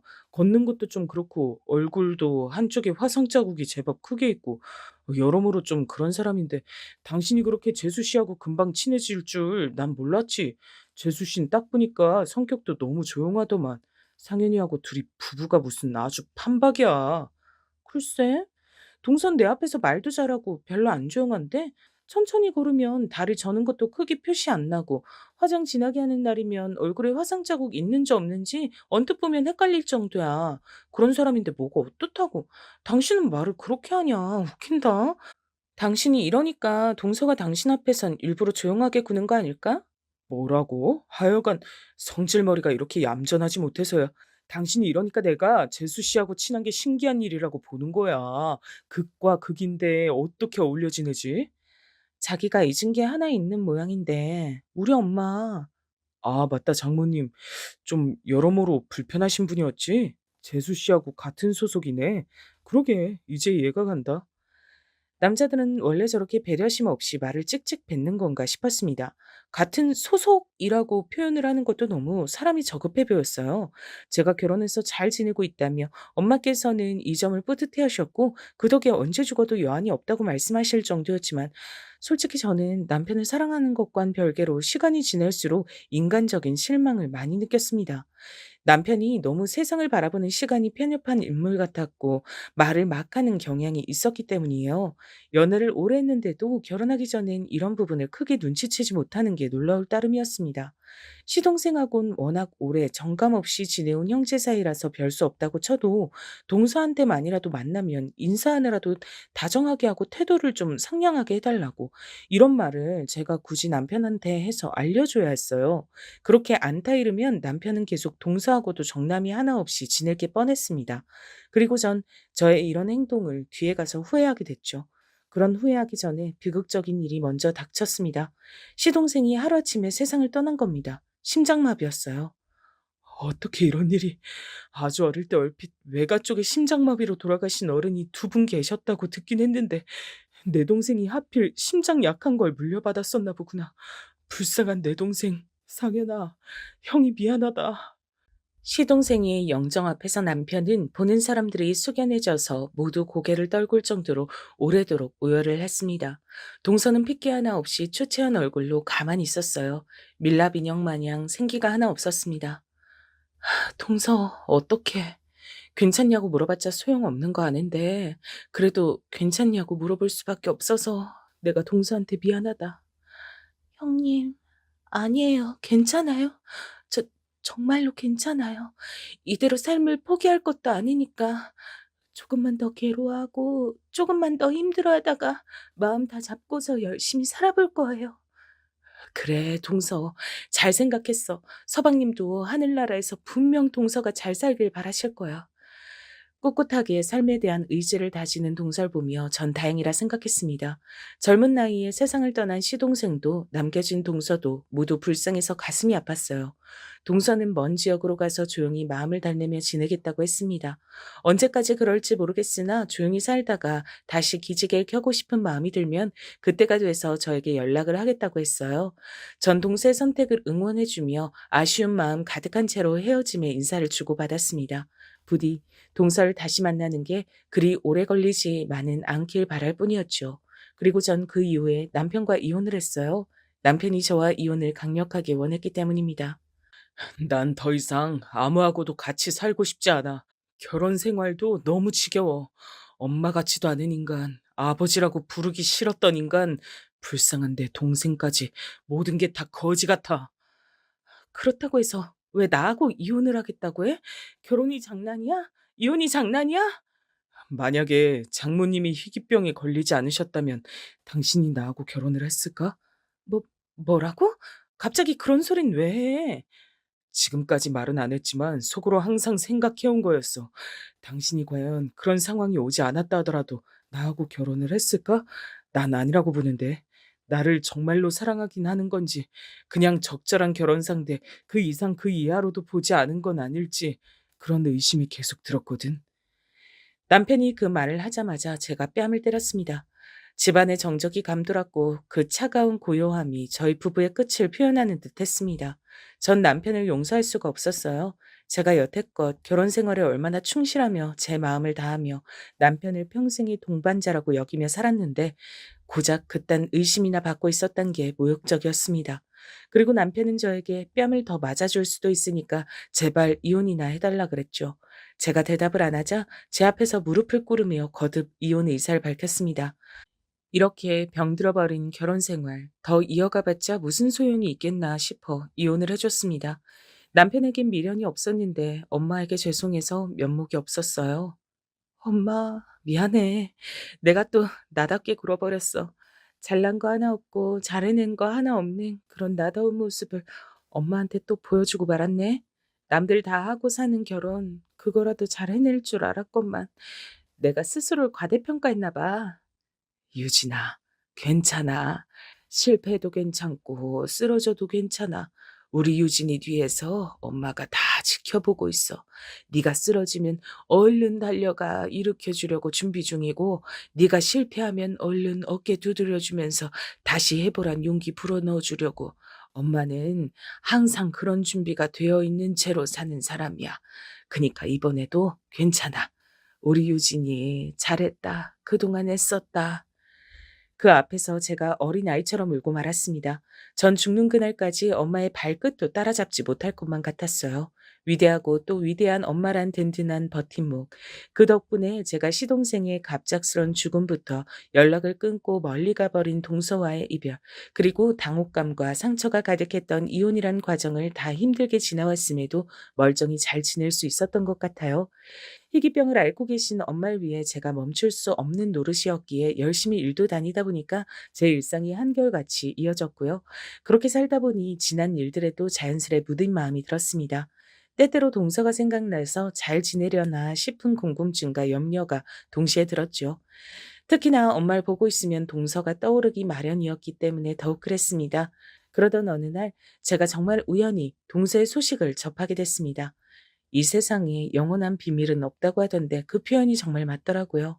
여러분, 젊은 사람들은 거의 다 하고 요새는 나이 드신 분들도 꽤 많이 하는 SNS가 뭔지 아시죠? 제가 원래 그런 걸 안 하고 살다가 직장 동료가 시작해보라고 권해서 해봤거든요. 그러다 제가 SNS에서 동서의 소식을 접한 겁니다. 동서의 친척으로 추정되는 인물이 놀랍게도 동서의 결혼 소식을 올려놓은 거예요. 웨딩드레스를 입은 동서가 사진 속에서 환하게 웃는 모습이었습니다. 그리고 사진상에서 신랑은 팔 부분만 나와 있었어요. 신부가 주인공인 사진이었거든요.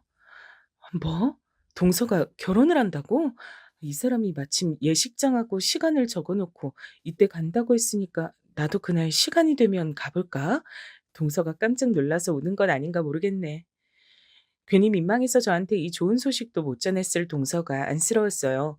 동서와 저의 공통점이 있다면 결혼식을 따로 정식으로 안 올리고 간단한 식사자를 갖는 것으로 끝냈단 거예요. 전 결혼식에 딱히 미련이 없었지만 동서가 결혼식을 올린다는 게 괜스레 가슴이 벅차올랐습니다. 꼭 가서 동서를 봐주고 와야겠다는 생각이 들었어요. 당일에 부지런히 준비를 해서 장소로 가봤더니 정말로 동서가 신부인 예식장 홀이 있었습니다. 그리고 전 신부 옆에 적힌 이름을 보고 제 두 눈을 의심했죠. 왜 내 전 남편 이름이 여기 적혀 있지? 아, 설마 동명이인이겠지. 전 고개를 갸웃하며 걸음을 옮겼고 결혼식이 진행될 홀 입구에서 웃는 얼굴로 하객들을 맞이하고 있는 신랑을 본 순간 얼어붙고 말았습니다. 동서와 결혼한다는 남자가 바로 제 전 남편이었기 때문입니다. 상상도 못한 일이었어요. 전 너무 놀란 나머지 후다닥 뛰어가다가 신부 대기실을 발견했습니다. 미친 듯이 뛰는 심장을 안고 안쪽을 봤더니 동서가 웨딩드레스를 입고 앉아 있었어요. 그리고 저와 눈이 마주치자 기절할 듯이 놀라더군요. 형, 형님? 어떻게 형님이 여기 설마 뒷조사하신 건가요? 뒷조사라는 단어가 나왔던 것부터 동서가 떳떳하지 못하다는 것을 눈치챘습니다. 그때부터 심장이 조금 진정되었고 머리가 차갑게 식기 시작했어요. 아니, 믿을지 모르겠지만 100% 우연으로 동서 소식 접하고 여기 오게 된 거야. 근데 동서 오늘 누구하고 결혼해? 설마 내가 잘 아는 사람 아니겠지? 형님, 죄송해요. 어쩌다 보니 이렇게 되고 말았습니다. 사람 마음이란 게 생각처럼 움직이는 게 아니잖아요. 죄송하니까 너그럽게 봐주세요. 오늘 결혼식 날이잖아요. 조용히 가주시면 제가 다음에 연락드리고 찾아뵐게요. 뭐? 죄송하니까 봐달라고? 와, 진짜 어이가 없다. 내가 알던 동서가 맞아? 사람이 아주 딴판인데 지금까지 연락 한 통 없었고 내 전 남편하고 결혼 준비를 하고 있었으면서 잘도 다음에 연락을 주겠다. 그 말을 지금 나보고 믿으란 거야? 어떻게 자기 죽은 남편의 형하고 결혼할 마음이 들었어? 아니, 이게 지금 가능하기나 한 일이야? 세상 사람들한테 돌팔매질 당하고 쌍욕 먹을 결혼이야, 이거. 근데 뭐가 그렇게 자랑스러워서 결혼까지 올려? 왜요? 전 결혼식 올리면 안 돼요? 얼굴에 화상 자국 있고 다리 좀 절면 결혼식도 올리면 안 되나요? 혼인신고할 생각도 딱히 없고 그냥 결혼식 올린 다음에 둘이서 알콩달콩 살고 싶은 마음이었어요. 이게 그렇게 큰 욕심도 아니잖아요. 세상에 이해? 필요 없어요. 갑자기 눈빛이 돌변한 동서의 얘기를 듣고 전 어릴 적에 어떤 어른께서 저에게 해주셨던 말씀이 떠올랐습니다. 몸이 불편한 사람들이 대체로 갖고 있는 것, 바로 그것을 저희 엄마께선 희한하게 가지고 계시지 않아 그것이 신기하고 존경스럽다는 얘기였어요. 그건 바로 자격지심이었습니다. 전 지금 동서의 얼굴에서 자격지심을 보고만 참이었어요. 동서, 이거 하나만 좀 물어보자. 왜 하필 그 인간이야? 왜 내 전 남편 같은 인간이냐고. 동서한텐 시숙이었잖아. 근데 왜 이런 추잡한 관계를 맺을 생각을 한 거야? 그 인간이 먼저 동서한테 수작을 부리던? 그 인간이 동서 보고 몸 불편한 사람이라고 얼마나 낮잡아 봤었는데. 동서, 만약에 속은 거라면 정신 차려. 절 바보로 하시네요. 수작질에 넘어가는 바보라고. 형님이야말로 전 약 보고 계시는 중이네요. 형님, 이런 판국이니까 솔직하게 말씀드릴게요. 전 오빠가 잘생겨서 좋았어요. 당당하고 활기차서 좋았어요. 저도 그런 남자랑 결혼해서 살아보고 싶었어요. 형님처럼 두 다리 멀쩡하고 얼굴 피부가 매끈한 사람만 그런 남자랑 결혼하는 법이 있어요? 동서가 씩씩거렸고 전 기가 막혀서 말문이 턱 막힌 채로 허탈하게 웃으며 돌아섰습니다. 동서는 혹시 제가 깽판이라도 칠까봐 불안한 눈빛으로 절 끝까지 주시했죠. 전 이 황당한 상황을 정리하고 싶어 일단은 화장실에 들어갔어요. 근데 세면대 앞에 있던 여자들이 대화를 주고받고 있었습니다. 듣자 하니까 다들 하객 알바를 하러 온 모양이었죠. 그럼 그렇지 떳떳하지 않은 결혼식이라 죄다 하객 알바를 고용한 것이었습니다. 이제 어떻게 해야 하는지 고민하던 저는 문득 화장실에 장애인 전용 칸을 바라보다 친정 엄마를 떠올렸습니다. 갑자기 오늘 이 순간을 후회로 남기고 싶지 않아지더라고요. 고장 나가서 홀 안에 신랑 측 하객들을 살펴봤어요. 이쪽도 하객 알바로 가득했지만 느낌상 전 남편의 직장 동료들로 추정되는 인물들도 꽤 있었습니다. 직장 동료들 앞에서 결혼식을 올릴 생각으로 뿌듯한 미소를 짓고 있는 전 남편을 슬쩍 쳐다본 뒤 전 예식장 밖으로 나가 케찹을 구입했습니다. 토마토 케찹 2개를 구입해서 그걸 들고 성큼성큼 예식장 홀로 들어섰죠. 상간녀, 상간남의 결혼식장에서 폭로를 잘못했다가 명예훼손인지 뭔지 하는 걸로 고소당했다는 일화를 인터넷에서 본 게 떠올랐어요. 그래서 전 제가 할 수 있는 선 안에서 최선을 다하기로 했습니다. 혹시라도 제가 난리를 칠까봐 그게 걱정이었던 건지 동서가 파리해진 안색으로 신부 대기실에 있다가 이제 신부 입장을 위해 이동하려던 참이었습니다. 저는 조금의 망설임도 없이 그쪽으로 다가가서 케찹을 발사했어요. 안 돼, 내 드레스. 미안해. 내 손이 미끄러졌어. 저녁 식재료로 산 건데. 아까워라. 세탁비 물어줘야겠다. 얼마야? 5만 원? 10만 원? 형님, 미치셨어요? 이제 이걸 어떡하란 거예요? 하얀 드레스에 빨간 오물이 묻다니. 아무래도 그쪽만 묻은 건 너무 튀니까 다른 쪽도 다 뿌리는 게 낫겠다. 그러면서 전 케첩을 더 뿌렸습니다. 거대한 웨딩드레스에 갇힌 동서의 몸은 절 피할 수 없었고 비명을 지르며 저에게 당하는 수밖에 없었습니다. 예식장 직원들이 모두 기함을 하는 사이 저는 걸음을 옮겨서 홀 안으로 향했어요. 마침 신랑 입장 순서 직전이었습니다. 전 씩씩하게 걸음을 옮기려던 남편에게 다가가서 거침없이 나머지 케첩을 확 뿌렸습니다. 얼굴을 향해 뿌렸는데 가슴팍으로 조준이 됐더라고요. 고맙게도 옷 중에서 그 부분만 하얀색이었기에 단번에 망쳐놓을 수 있었죠. 이게 대체 무슨 어 어 당신 아니 어떻게 그건 내가 묻고 싶은 말이다 인간아. 어떻게 하면 대체 자기 죽은 동생의 아내하고 결혼식을 올릴 마음이 들었어? 주둥이로만 허구한 날 불쌍한 내 동생 이지랄하면서 행동으론 한 번도 자기 동생 안 챙길 때부터 내가 그 썩은 인성 알아보긴 했었지. 하늘에서 네 동생이 널 저주하고 있을 거다 이 양심 없는 미친놈아. 비록 하객 알바로 가득한 곳이었지만 모두가 깜짝 놀라 짧은 비명을 지르며 자리에서 벌떡 일어나길래 제가 아주 뿌듯해졌죠. 전 남편은 제가 뿌린 토마토 케첩보다도 더욱 붉어진 얼굴로 입술을 꽉 깨문 채였습니다. 내가 이래서 너하고 이혼한 거야. 고분고분하고 참하고 남자의 보호 본능을 자극하는 여자하고 살고 싶지. 너처럼 할 말 다 하고 성질머리 드센 여자하고는 더 안 살고 싶더라고. 전 남편이 이새로 그렇게 중얼거리길래 전 아주 큰 목소리로 대답을 해줬어요. 뭐라고? 재수 씨랑 결혼하고 싶어서 나하고 억지로 용을 쓰고 이혼한 거라고? 세상에, 자기 재수 씨랑 결혼하기 위해서 아내를 버리는 남자도 있구나. 그런 쓰레기랑 내가 결혼 생활을 했었다니. 아유, 어쩐지 이혼하고 나서도 한동안 몸에서 쓰레기 냄새가 안 빠지던데. 그게 다 네 놈 때문이었구나. 이제 전 남편의 얼굴은 터질 듯하였고 당장이라도 절 한 대 치고 싶어서 어쩔 줄 모르는 것 같았습니다. 전 피식 웃으며 홀가분하게 돌아섰어요. 신부 대기실 쪽에서 엉엉 우는 동생 소리가 들려왔습니다. 설마 이 정도 각오도 안 하고서 붙어먹었던 거야? 진짜 이해가 안 되는 년놈들이야. 전 고개를 절레절레 저으며 예식장을 빠져나왔습니다. 집으로 돌아가자 엄마께서 주말에 무슨 약속이 있어서 나갔다 왔는지 물어보셨는데 전 바로 대답은 않고 평생 안 하던 짓을 해버렸어요. 엄마의 앉은 무릎을 베고 누워버렸던 겁니다. 제 행동에 놀라시던 엄마께서 이내 웃으시며 제 머리칼을 만져주셨어요. 역시 엄마가 최고란 생각이 들었네요. 궁금해서 얼마 후에 소식을 일부러 찾아봤는데 전 남편 놈이 직장 내 소문이 안 좋게 쫙 퍼져서 울며 겨자 먹기로 사직서를 낸 모양이었습니다. 알고 보니 사고방식 한번 끝내주게 독특했던 제 동생이었던 그 인간은 전 남편하고 얼마 뒤에 헤어진 뒤 거처를 멀리 옮긴 듯 했고요. 한때는 제 친동생처럼 여기며 잘 지냈던 사이였기에 곱씹으면 이루 말할 수 없이 씁쓸했지만